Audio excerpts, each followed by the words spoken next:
है, मैं हूं स्वाति रायना। रिटर्न भरने का समय तो निकल गया, अब बारी है रिफंड की। काफी लोगों के रिफंड आ गए होंगे, पर अभी भी कई टैक्स पेयर्स ऐसे हैं जिनको रिफंड नहीं मिले हैं। तो आज हम आपको बताएंगे किन वजहों से अटक सकता है आपका रिफंड और कैसे चेक कर सकते हैं आप अपना रिफंड स्टेटस। साथ ही अगर अभी तक आप रिटर्न नहीं भर पाए हैं तो किन शर्तों के साथ आप भर सकते हैं अपना ITR। तो यही रहने वाली है आज हमारी खास चर्चा। हमारे साथ हैं दो experts, tax expert Sunil Garg और कवित विजय। सुनील जी और कवित दोनों का स्वागत करते हैं मनी गुरु के आज के इस खास कार्यक्रम में। तो लग तो ऐसा रहा था कि एक बार फिर से शायद 31 जुलाई की तारीख आगे बढ़ेगी, इवेंचुअली ऐसा नहीं हुआ और इस बार तो पिछले बार से ज्यादा भी लोगों ने ITR भरा, तो ये अपने आप में एक बहुत अच्छी बात है। एक स्टेप थोड़ा आगे बढ़कर अब हम चर्चा करेंगे, वो है रिफंड को लेकर, क्योंकि आजकल उसकी ज्यादा चर्चा हो रही है। लोगों को रिफंड मिलने शुरू हुए हैं। खबरें तो कुछ ऐसी भी आ रही थी कि रिफंड के नाम पर धोखाधड़ी भी हो रही है। तो ये भी एक अलग विषय है और बहुत महत्वपूर्ण विषय है। लेकिन मूलतः अगर सुनील जी सबसे पहले बात करें, रिफंड का जो प्रोसेस है वो लगभग कितने दिनों में पूरा हो जाता है? मानिए किसी ने 31 जुलाई को अपना रिटर्न भरा है, आखिरी दिन रिटर्न भरा है, तो उस व्यक्ति को, उस टैक्स पेयर को कब तक रिफंड आइडियली जो नियम कहते हैं उस अनुसार मिल जाना चाहिए? देखिए स्वाति, सबसे पहले तो माननीय वित्त मंत्री जी को बधाई। रिकॉर्ड रिटर्न फाइल हुई है 6.77 करोड़ और 73 lakh first time tax payer है इसमें देश में। बड़ी अच्छी बात है। ज्यादा रिफंड की बात है, कभी जमाना था कि रिफंड एक एक साल तक नहीं आया करता था, फिर टाइम 3 महीने हुआ, लेकिन अब वित्त मंत्रालय दावा करता है कि हम रिटर्न को ऑनलाइन प्रोसेस कर रहे हैं और 3 से 7 दिन में भी रिफंड दे रहे हैं। और हमने देखा है कि विद इन ए वीक भी रिफंड आए हैं। पर जो हमारा अनुभव है वो ये कहता है कि 1 से 1.5 महीने में रिफंड आपके अकाउंट में आ जाता है। और सरकार चाहती है कि हम जल्दी जल्दी रिफंड दे दें, क्योंकि अगर आप वो रिफंड को लेट करेंगे तो आपको पता होगा सरकार को ब्याज देना होता है 6% पर एनम के हिसाब से, और सरकार वो ब्याज देना नहीं चाहती है। ऑनलाइन प्रोसेस आप अपलोड करते हैं, प्रोसेस हो जाती है, आपको एक इंटीमेशन आती है और रिफंड जनरली 1 महीने के अंदर अंदर आपके पास आ जाता है। उससे पहले भी रिफंड हमने देखे हैं कि आ रहे हैं। बिल्कुल, तो रिफंड की प्रक्रिया जब से ऑनलाइन हुई तब से रिफंड मिलना आसान हुआ। ऑफलाइन अगर आप मेथड चुनते हैं तो आपको थोड़ा समय इसमें लग जाता है। लेकिन देरी की वजहें क्या हो सकती हैं, इसको थोड़ा जानना समझना जरूरी है। कवित, कौन सी ऐसी वजह है जिससे किसी का रिफंड देरी हो सकता है? क्योंकि जैसा सुनील जी बता रहे हैं कि अब तो ऑटोमेटिक या ऑनलाइन हो गई है पूरी प्रक्रिया। पहले एक एक साल भर तक भी लगता था, लेकिन अब वैसी नौबत आती नहीं है। लेकिन कुछ लोग उसके बावजूद कहते हैं कि उनका रिफंड क्यों नहीं आ रहा है, कुछ गलती तो नहीं हो गई है। तो रिफंड देरी से आने के पीछे की बड़ी वजह क्या यूजुअली होती है? स्वाति जी, जनरली हमने जो ऑब्जर्व करा है, इनकम टैक्स रिटर्न फाइल होने के बाद रिटर्न को वेरीफाई करना एक उतना ही ज़्यादा इम्पॉर्टेंट है जितना कि रिटर्न फाइल करना। पिछले साल तक ये जो टाइम पीरियड था वो था 120 दिन का, लेकिन लास्ट ईयर ही अमेंडमेंट करके फाइनेंस डिपार्टमेंट ने इस टाइम पीरियड को केवल 30 दिन कर दिया है। जब तक अपनी एसएससी अपने रिटर्न को वेरीफाई नहीं करेगा तब तक तो उनका रिटर्न प्रोसेस ही नहीं होगी, और जब तक रिटर्न प्रोसेस नहीं होगी तब तक उनका रिफंड इनिशिएट भी नहीं होगा। इसके साथ साथ अगर उनकी रिटर्न फाइलिंग में कोई एरर है, जैसे कि उनका पैन आधार से लिंक नहीं है, तो भी कुछ उनके रिफंड में डिले हो सकता है। बैंक अकाउंट अगर उन्होंने गलत डिटेल अपडेट कर दिया है तो भी उनका रिफंड का फेलियर आ सकता है। और साथ ही अगर उन्होंने TDS का जो क्लेम अपनी इनकम टैक्स रिटर्न में फाइल करा है वो ज़रूरत से ज़्यादा है जितना उनके 26AS में या AS रिपोर्ट में रिफ्लेक्ट कर रहा है, तब भी उनका रिफंड डिले से प्रोसेस होगा।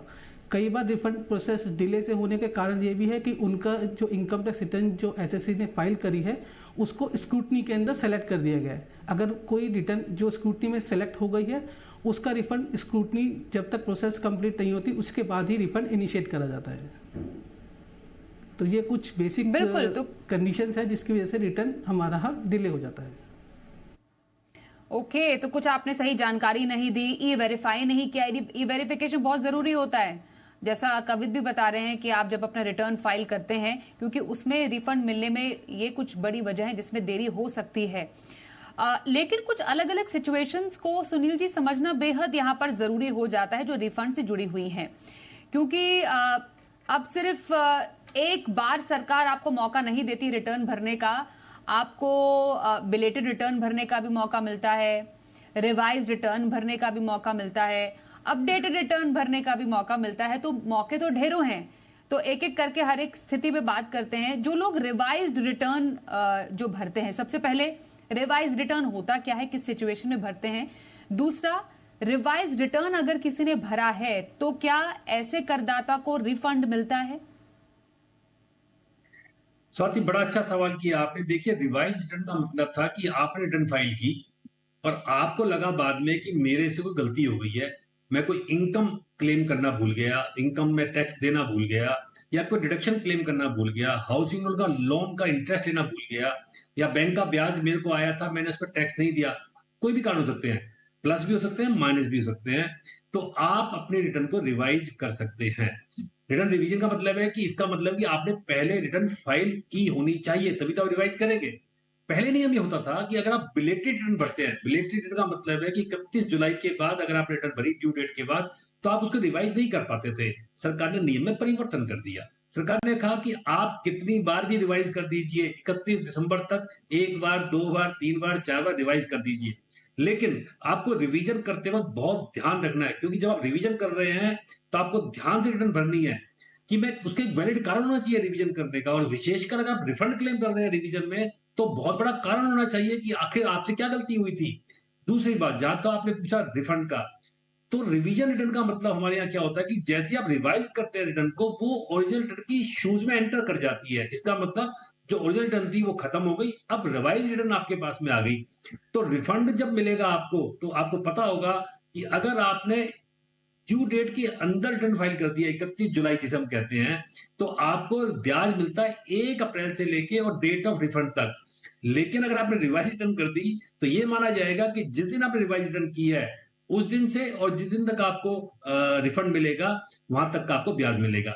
जहां तक अपडेटेड रिटर्न का सवाल है, देखिए, अपडेटेड रिटर्न के बारे में लोगों को बहुत सारी गलतफहमियां हैं। अपडेटेड रिटर्न ना तो बिलेटेड रिटर्न होती है, ना ही रिवाइज रिटर्न होती है। ये एक स्पेशल रिटर्न है जो माननीय वित्त मंत्री जी बजट 2021 में लेके आई थी। और कारण क्या था? बहुत सारे एसएससी अपनी रिटर्न या अपनी रिटर्न भरना भूल जाते थे, या कोई इनकम दिखाना भूल जाते थे, तो उनको इनकम एस्केपिंग असेसमेंट का एक नोटिस आया करता था धारा 148 में, और उसमें बड़ी टैक्स पेनल्टी बड़ी हैवी लगा करती थी, और सरकार के पास में काम भी बहुत बढ़ जाता था, लिटिगेशन बहुत बढ़ जाती थी। लिटिगेशन को कम करने के लिए सरकार ने एक नियम लाए, अपडेटेड रिटर्न, और कहा कि आप 24 मंथ तक, यानी 2 साल तक भी रिटर्न फाइल कर सकते हैं। यानी मार्च 2023 या मार्च 2024 जो आ रहा है, मार्च 22 की रिटर्न भी आप मार्च 2024 तक फाइल कर सकते हैं। लेकिन सरकार ने कहा, एक तो हम आपसे एक्स्ट्रा टैक्स लेंगे। अगर आप 12 महीने में फाइल करेंगे तो 25% लेंगे, और 12 महीने के बाद यानी 24 महीने तक फाइल करेंगे तो 50% एक्स्ट्रा टैक्स लिया जाएगा। और सबसे बड़ी बात, आप अपडेटेड रिटर्न में रिफंड क्लेम नहीं कर सकते हैं, अपने लॉस को कम नहीं कर सकते हैं। इसलिए केवल updated return one way traffic है। जहां आपको टैक्स देना है सरकार को, आप टैक्स देना भूल गए थे, तो आप टैक्स दे दीजिए, हमसे रिफंड की उम्मीद ना कीजिए। ये फर्क है बिलेटेड रिटर्न में और रिवाइज रिटर्न में। आप बिलेटेड रिटर्न भर के रिफंड क्लेम कर सकते हैं, रिवीजन से भी रिफंड क्लेम कर सकते हैं, अपडेटेड रिटर्न में रिफंड क्लेम नहीं कर सकते हैं। इम्पोर्टेंट जानना है कि आपने सोच लिया कि आपने अपना रिटर्न भरा ही नहीं है, जो कि प्रावधान सरकार ने दिया, जैसे सुनील जी बता रहे हैं। अपडेटेड रिटर्न मतलब पिछले रिटर्न भरने के बाद के जो 2 साल है, उतनी मियाद सरकार ने आपको दी है अपना अपडेटेड रिटर्न भरने की। तो मतलब 2020 का 2023 में, सही है सुनील जी, रिटर्न भरा जा सकता है अपडेटेड रिटर्न के केस में? मैं बिल्कुल फाइनेंशियल की बात कर रहा हूँ। 20-21 की रिटर्न आप मार्च 23 तक भर सकते थे फाइनेंशियल ईयर की, 21-22 की। और मैं स्वाति एक बात और जोड़ूंगा, जो कविता जी ने एक बात कही थी रिफंड ना मिलने की। हाँ, बोलिए सर। उसमें एक एडिशन है, आजकल लोगों को कई बार रिफंड नहीं मिलता। होता क्या है कि आपकी कोई डिमांड मांगो पेंडिंग है, इसी साल की भी 5 साल पुरानी कोई डिमांड है, 8 साल कोई है, तो आप रिटर्न आपको भरी, वो दिखाएगा हमने प्रोसेस कर दिया है, आपको रिफंड इशू भी हो गया है, आपके बैंक में नहीं आया, क्योंकि वो आपके जो पुरानी डिमांड है उसको एडजस्ट कर रहा होता है। धारा 245 में सरकार को सिर्फ पावर दे रखी है। तो आप देखिए, अगर कोई पुरानी डिमांड है खत्म करवाइए, खत्म करवाएंगे तो सारे रिफंड आपके अकाउंट में आ जाएंगे। और एक कारण और होता है डिफेक्टिव रिटर्न, सबसे बड़ा कारण हमने देखा है प्रैक्टिकली, रिटर्न डिफेक्टिव हो गई, डिफेक्टिव पड़ी हुई है, आपने ध्यान नहीं दिया, आपको रिफंड नहीं मिलता।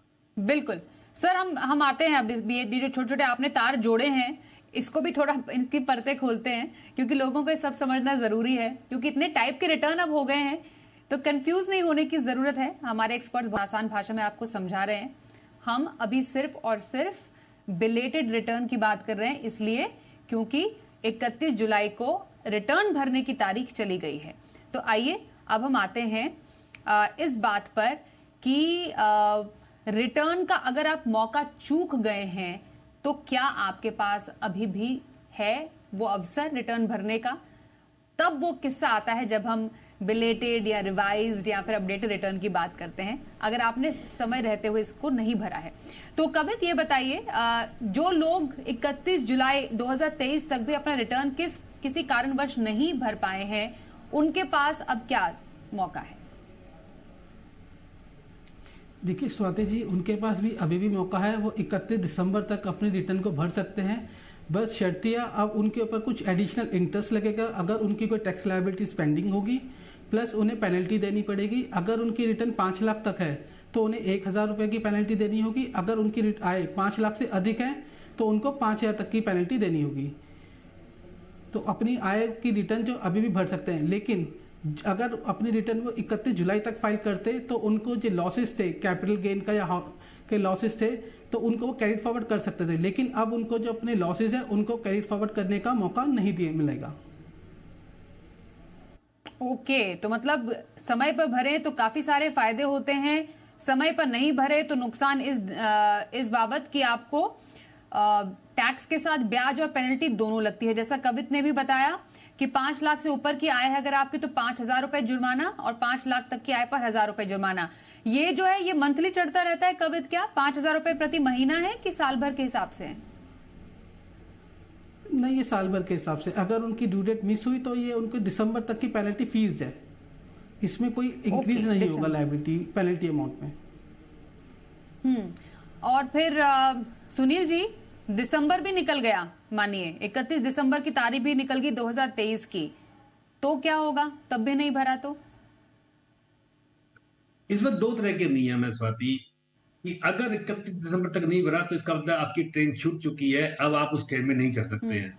तो मैंने बताया था कि वित्त मंत्री जी ने कहा था कि अपडेटेड रिटर्न भर दीजिए, यानी आप अपडेट कर सकते हैं अपने रिटर्न को। अपडेटेड रिटर्न आईटीआर जो 138 में कहा था आप भर दीजिए, लेकिन उसकी कुछ कॉस्ट है, आपको 25% एक्स्ट्रा टैक्स देना पड़ेगा। 31 दिसंबर तक केवल आपको ब्याज देना था, और जैसे कविता जी ने बताया 5,000 की पेनल्टी लगती थी, लेकिन 31 दिसंबर के बाद अगर आप रिटर्न भरेंगे तो जो टैक्स आएगा उसका 25% एक्स्ट्रा और टैक्स देंगे, और आपको ब्याज तो लगेगा ही। तो ये आपको नुकसान होने वाला है। इन बातों का ख्याल रखने की जरूरत है। रिवाइज रिटर्न के बारे में कुछ थोड़ा और समझ लेते हैं। यूजुअली रिटर्न रिवाइज करने की जरूरत या नौबत कवित कब आती है, ये टैक्स पेयर्स को समझना जरूरी है, क्योंकि कौन सी ऐसी गलतियां हो जाती है जिसके बाद रिटर्न को रिवाइज किया जा सकता है, और वो पूरा प्रोसेस क्या है? कैसे पता चलता है कि जो रिटर्न है वो गलत हो गया और उसको रिवाइज करने की जरूरत है? कोई इंटीमेशन टैक्स डिपार्टमेंट की तरफ से आएगा, या आपको लगेगा क्योंकि मेरा रिफंड नहीं आया इसलिए शायद डिफेक्टिव रिटर्न हो, क्योंकि डिफेक्टिव रिटर्न भी एक अलग ही मामला है। तो रिवाइज रिटर्न कब भरा जाता है? देखिए Swati ji, generally revise return तब भरा जाता है कि अगर कोई आय किसी ऐसे की छूट जाए रिटर्न, ओरिजिनल रिटर्न फाइल करते समय। जनरली ये ऑब्जर्व करा गया है कि वो अपने सभी बही खाते जितने भी बैंक अकाउंट है उसको वो कंसीडर नहीं करते अपनी रिटर्न फाइल करने के लिए।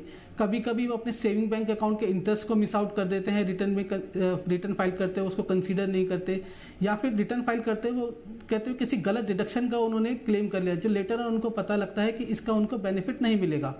तो जैसे ही उनको अपनी गलती पता लगती है वो अपनी आय की रिटर्न को जो उन्होंने फाइल करी थी उसको 31 दिसंबर तक रिवाइज कर सकते हैं। साथ ही अगर उनके कुछ क्लेम्स हैं टीडीएस से रिलेटेड जो उनके छूट गए थे और अब बाद में रिटर्न फाइल करने के बाद उनके इनकम टैक्स के पोर्टल पे फॉर्म 26 ऐसे में रिफ्लेक्ट कर रहे हैं, तो वो उसको भी कंसीडर करते हुए अपनी इनकम टैक्स रिटर्न को रिवाइज कर सकते हैं। अगर हम डिफेक्टिव रिटर्न की बात करें तो जब भी ओरिजिनल रिटर्न फाइल होती है उसके बाद अगर कोई डिफेक्टिव का इनकम टैक्स डिपार्टमेंट से कोई मेल आता है या कोई जानकारी आती है तो उस डिफेक्ट को सुधारने के भी परिवार है इनकम टैक्स रिटर्न में। बात कर रहे हैं अगर आप रिटर्न की गाड़ी को मिस कर चुके हैं, मतलब रिटर्न नहीं भर पाए 31 जुलाई तक, तो क्या आपके पास है मौके। अलग अलग टाइप के रिटर्न्स की हम बात कर रहे हैं क्योंकि अब तो आप बिलेटेड रिटर्न ही भर सकते हैं, लेकिन कई बार आपका रिटर्न डिफेक्टिव हो जाता है, कई बार आपको रिवाइज करने की जरूरत होती है, कई बार आपको अपडेटेड रिटर्न भरना होता है। इसकी तमाम बारीकियां हम समझ रहे हैं। कवित विजय और साथ ही सुनील गर्ग, दो टैक्स एक्सपर्ट हमारे साथ हैं। Sunil ji, sir defective return पर थोड़ा सा और चर्चा कर ली जाए। ये डिफेक्टिव रिटर्न कब बनता है? डिफेक्टिव रिटर्न को आईटी डिपार्टमेंट किस तरह से ट्रीट करता है, ये समझना बेहद जरूरी है, क्योंकि एक तो रिवाइज रिटर्न है, मतलब रिटर्न में, आईटीआर रिटर्न में फाइलिंग में आपने कोई गलती कर दी, कोई जानकारी मिस हो गई, तो आप उसको रिवाइज कर सकते हैं। तो डिफेक्टिव रिटर्न फिर कब हुआ? स्वाति, बड़े ही खतरनाक नियम है डिफेक्टिव रिटर्न को लेके, और हर टैक्स पेयर को मैं हमेशा कहता हूं कि रिटर्न भरने के बाद में उसका फॉलोअप जरूर करना चाहिए। अपने लॉगिन जाइए, उसको लॉगिन कीजिए अपने आईटी के पोर्टल को और देखिए कि मेरी रिटर्न प्रोसेस हुई नहीं हुई, या डिफेक्टिव रिटर्न तो नहीं है। कई बार मेल आती है, कई बार मेल भी नहीं आती है और आपके पोर्टल पे डिफेक्टिव पड़ी होती है। देखिए, विशेष नियम दे रखे हैं धारा 139 सबसेक्शन 9 में। ये कहा गया है कि अगर आपने कोई डिडक्शन गलत क्लेम कर ली, आपने रिटर्न फॉर्म गलत चुन लिया, आपने कोई जो बैलेंस शीट लगानी थी आपने नहीं लगाई, या जो आपको फॉर्म फिल करना था आपने प्रॉपर फिल नहीं किया, या आपने कोई इनकम आपकी मिसमैच हो रही है, तो डिफेक्टिव रिटर्न का नोटिस आपको आ जाता है और रिटर्न डिफेक्टिव मानी जाती है। 15 दिन का सरकार टाइम देती है आपको कि 15 दिन में आप वो डिफेक्ट दूर कर लीजिए, वरना उसके कंसिक्वेंसेस बहुत ही खतरनाक हैं। ये माना जाता है कि डिफेक्टिव रिटर्न अगर है आपकी और आपने डिफेक्ट को दूर नहीं किया, तो सरकार ये मानती है आपने वो रिटर्न कभी फाइल ही नहीं की गई। वो आप नॉन फाइलिंग के केस में जाते हैं, नॉन फाइलर होते हैं, और जो नॉन फाइलिंग की पेनल्टी, प्रोसिक्यूशन, टैक्स, इंटरेस्ट है, वो सब आपको भुगतना पड़ सकता है। छोटी सी गलती बहुत भारी पड़ती है, और मैंने प्रैक्टिकली देखा है कि लोग अक्सर इसको ध्यान नहीं देते हैं। वो समझते हैं हम रिटर्न फाइल कर दी, ई वेरीफाई कर दी, हमारा रोल खत्म हो गया। ऐसा नहीं है। आपको फॉलो प्रोसेस जरूर देखना है, मेरी रिटर्न प्रॉपर प्रोसेस हुई या नहीं हुई, डिफेक्टिव तो नहीं है, अगर रिफंड था तो मुझे रिफंड आया नहीं आया, या कोई डिमांड तो नहीं है मेरी इंटीमेशन में, नोटिस जिसे हम कहते हैं 143(1) का जो नोटिस आता है, इसको इंटीमेशन भी कहा जाता है। कोई डिमांड पेंडिंग तो नहीं आ गई, अगर आ गई है तो या तो डिमांड को रेक्टिफाई करवाओ या उसको जमा करवाओ। कवित, ये बताइए, रिफंड में अगर देरी हो जाए किसी की, तो तरीका क्या है पता करने का? अगर लग रहा है कि नहीं, समय पर आ भी नहीं रहा है, तो कैसे पता किया जाए? स्वाति जी, रिफंड अगर किसी भी एसएससी का डिले हो रहा है तो सबसे पहले वो अपने इनकम टैक्स पोर्टल में जाके चेक करें। जैसे पीछे गर्गजीत सर ने बताया था कि उनकी कोई पुरानी डिमांड तो नहीं है जिससे कि उनका रिफंड तो प्रोसेस हो चुका है, लेकिन वो डिमांड के साथ एडजस्ट हो चुका है। अगर ऐसा कोई केस है तो सबसे पहले उनको अपनी रेक्टिफिकेशन फाइल करनी चाहिए कि जो उनकी पुरानी डिमांड अगर कोई गलत थी जिसके थ्रू उनका करंट ईयर का रिफंड एडजस्ट हो गया है, तो उस अपनी डिमांड को रेक्टिफाई करा सके इनकम टैक्स डिपार्टमेंट में सेक्शन 154 की एप्लीकेशन फाइल करके। साथ ही अगर उनकी रिफंड नहीं प्रोसेस हो रहा है तो मे भी उसके कई कारण हैं कि उनका बैंक अकाउंट डिटेल गलत हो या फिर उनकी इनकम टैक्स रिटर्न प्रोसेसिंग में ही डिले हो। अगर उनकी इनकम टैक्स डिपार्टमेंट से रिटर्न प्रोसेसिंग में डिले है तो वो सीपीसी से फॉलो करके अपनी रिटर्न की प्रोसेसिंग की जानकारी प्राप्त कर सकते हैं कि उनकी रिटर्न का स्टेटस क्या चल रहा है अभी करंट। तो ये तरीका है अपने रिफंड स्टेटस को पता करने का।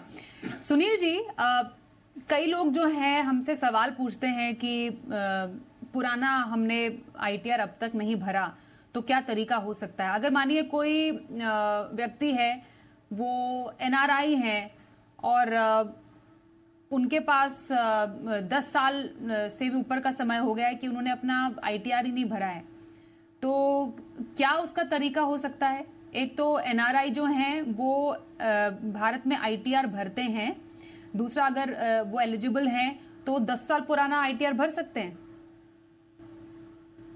बड़ा अच्छा सवाल पूछा स्वाति, और बहुत सारे लोगों की दिक्कतें हैं।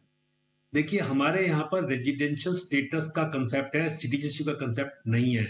अगर आप हिंदुस्तान में 182 दिन से ज्यादा रहते हैं तो आप रेजिडेंट हैं, वरना आप नॉन रेजिडेंट हैं। अगर आप नॉन रेजिडेंट भी हैं और आपकी भारत में कोई इनकम है, कोई आय है, तो मान लीजिए आपको रिटर्न भरना ज़रूरी है। जहाँ तक सवाल है, मैंने आप पहले बताया था कि अपडेटेड रिटर्न में आप रिफंड क्लेम नहीं कर सकते। अब बहुत सारे लोग पूछते हैं और विशेषकर नॉन रेजिडेंट ही पूछते हैं, हमारे एनआरओ अकाउंट, क्योंकि एनआरओ अकाउंट में जो ब्याज मिलता है और अगर आप नॉन रेजिडेंट हैं तो उसपे टैक्स की डिडक्शन 20 से 30% तक हो जाती है, बड़ा अमाउंट कट जाता है।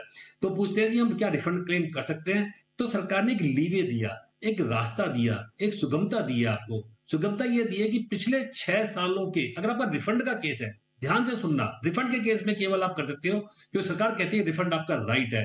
तो आप प्रिंसिपल कमिश्नर इनकम टैक्स के पास में एक एप्लीकेशन लगा सकते हैं धारा 119 के तहत और आप एक कंडोनेशन मांगेंगे कि साहब मेरा रिफंड था, मैं नहीं भर पाया रिटर्न टाइम पे, मैं बाहर था। अब लेकिन आपको एक वैलिड रीजन देना पड़ेगा कि क्यों आप टाइम पर रिटर्न नहीं भर पाए हैं। रीजन अगर वैलिड होगा तो प्रिंसिपल कमिश्नर इनकम टैक्स आपको कंडोन करते हैं और आप पिछले 6 सालों की रिटर्न उसमें फाइल कर सकते हैं और 6 सालों का रिफंड आप क्लेम कर सकते हैं। आपको पैसा मिल जाएगा, आपका रिफंड आपके अकाउंट में आ जाएगा। सरकार ने कुछ लिमिट्स की है कि प्रिंसिपल कमिश्नर को 10 लाख की पावर है, उससे ऊपर की पावर चीफ कमिश्नर को है, चीफ प्रिंसिपल कमिश्नर को है, फिर सीबीडीटी को है। तो इस तरह के आपको अलग-अलग सेगमेंट है। आप ऑनलाइन प्रक्रिया है, बिल्कुल सिंपल है, आसान प्रक्रिया है, कुछ नहीं करना। ऑनलाइन जाइए, एप्लीकेशन लगा दीजिए धारा 119 में, ये ध्यान रखना है आपको। जैसे ही आपको कंडोनेशन मिले, आपका पोर्टल खुल जाएगा, आप ठाट से अपनी रिटर्न फाइल कर दीजिए और आपको रिफंड मिल जाएगा। बिल्कुल। और कई केसेस में कवित माने किसी करदाता ने लगभग 20,000 का रिफंड क्लेम किया, फिर आईटी विभाग नोटिस भेजता है आपका तो बकाया है 15,000 रुपए का, और अगर आयकर दाता को लगता है कि नहीं ऐसा नहीं, मेरा कोई बकाया ही नहीं है, तो क्या आईटी विभाग से सवाल पूछे जा सकते हैं? सवाल पूछने का तरीका क्या है? रेक्टिफाई करने का तरीका क्या है? क्योंकि कई लोगों के पास ये दिक्कत आती है, कहां पर जाकर जवाबदेही होगी, कैसे कर सकते हैं ये? स्वाति जी, इस केसेस में जो भी एसएससी है वो अपने लोकल जुडिशियल ऑफिसर के पास कोऑर्डिनेट करें और उनसे जो उनकी इनकम टैक्स पोर्टल पर जो डिमांड दिख रही है उसकी वो उनसे जानकारी प्राप्त कर सकते हैं, और अगर वो जानकारी सही है तो उन्हें वो पे करनी होगी, अदरवाइज वो उसके अगेंस्ट अपनी रेक्टिफिकेशन की एप्लीकेशन फाइल करके उसको रेक्टिफाई करा सकते हैं जिससे कि उनकी डिमांड हट सके और जो करंट ईयर का रिफंड है उसको वो प्राप्त कर सकें ऑन ए टाइमली मैनर। उसके लिए ज़रूरी है कि वो अपने इनकम टैक्स पोर्टल की टाइमली बेसिस के ऊपर चेक करते रहें कि कोई लायबिलिटी तो नहीं दिख रही। जो भी लायबिलिटी अभी सारी एसएससी की कोई भी लायबिलिटी अगर पेंडिंग है तो वो सारी की सारी इनकम टैक्स पोर्टल पर रिफ्लेक्ट होती है। तो अगर फिर भी वो सीपीसी से एप्लीकेशन 154 की एप्लीकेशन के थ्रू भी उसको रेक्टिफाई करा सकते हैं। अगर वहां से भी ना हो तो वो अपने जुडिक्शन लोकल जुडिक्शन ऑफिसर के पास विजिट करके वहां पे अपनी डिमांड को रिमूव करा सकते हैं अगर वो इनवैलिड डिमांड है तो। बिल्कुल। तो ये कुछ सवाल थे जिनके जवाब हमने आज अपने दोनों एक्सपर्ट से जाने, रिफंड से जुड़े हुए, रिटर्न भरने से जुड़े हुए। बहुत धन्यवाद हम करेंगे सुनील गर्ग जी आपका और कवित विजय जी आपका भी हमारे साथ इस चर्चा में आज शामिल होने के लिए। एक ब्रेक के लिए रुकेंगे यहाँ पर, देखते रहिए जी बिजनेस।